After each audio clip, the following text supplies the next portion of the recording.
Full circle moments. So I just finished the summer festival with New Jersey Opera in Princeton, New Jersey. They were doing a production of The Magic Flute, and I was singing the role of Pamina. Just prior to that, I had completed my first year at the Academy of Vocal Arts in Philadelphia, Pennsylvania. So at the end of the school year, which was around May, I wasn't sure if I wanted to come back to the program. And I went on to the summer festival and was really debating whether or not I was going to go back. By the end of the summer, I decided I'm going to leave and I'm going to come home to Detroit. So end of August, September, I'm back in Detroit. So not only am I back in Detroit, but I don't have a job and I really don't know what I'm going to do with my life. I feel like a failure. I feel depressed.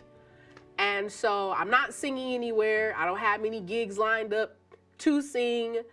And so I forget that I applied to audition for the Metropolitan Opera National Council auditions. Now, the Mets, as they're referred to, are auditions that are held every year on behalf of or by the Metropolitan Opera, and they're nationwide. So you have a series of regions, and within those regions, you have a series of districts, and each district holds their own audition. So the Great Lakes region, within that region, is the Michigan district. And the Michigan district auditions are always at the Detroit Opera House.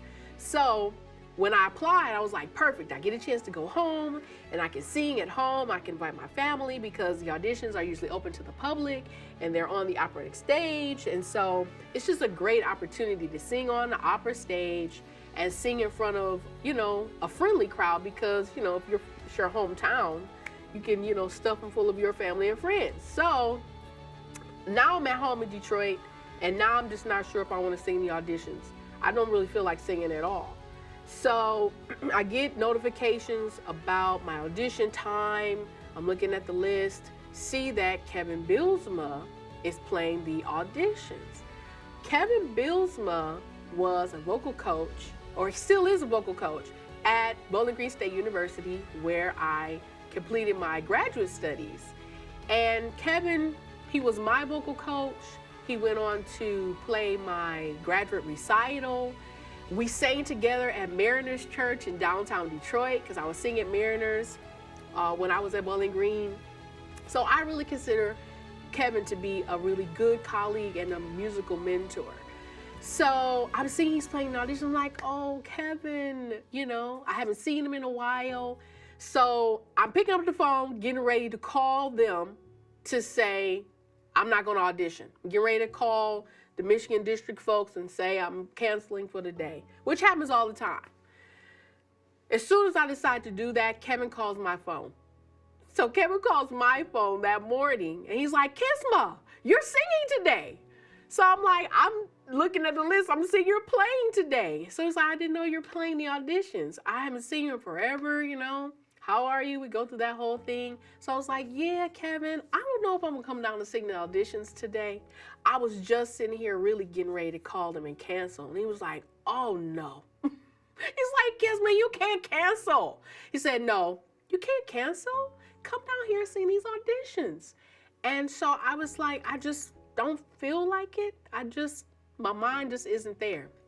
Kevin would not let me get off the phone until I said I was coming to sing those auditions. We went back and forth and I was like, fine. I will get myself together and I will come down there and sing these auditions. So I got myself together, dragged myself down to the Detroit Opera House and, went in, got settled, sang the audition. Everyone's done. Auditions are done. They're bringing all the singers out on stage. I thought I sang well, but once you've been in this thing long enough, you never really expect anything. You do your best and you sit back and wait and see what color the wall looks like. So I'm on stage with all the other singers and they start listing the names of the singers who are going to be advancing.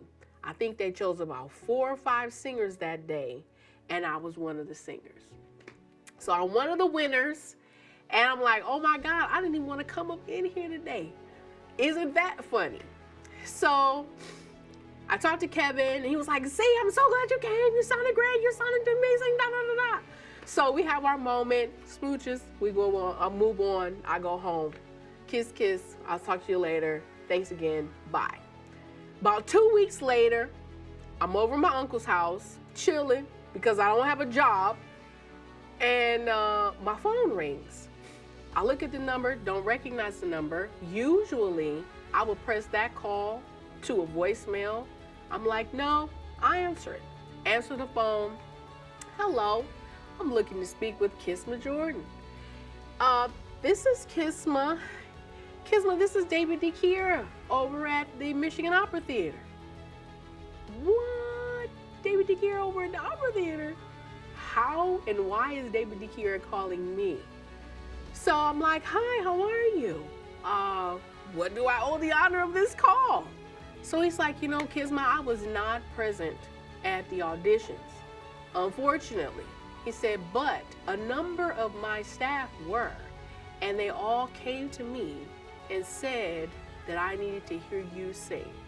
And I was like, shut up.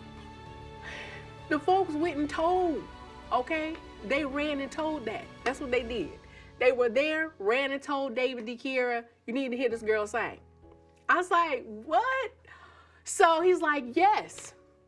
They went on and on about your voice, and so I want to hear you sing. So we set up an audition, and I went, sang for him and some of the artistic staff there. And next thing you know, I had my very first professional opera contract with Michigan Opera. Full circle moment.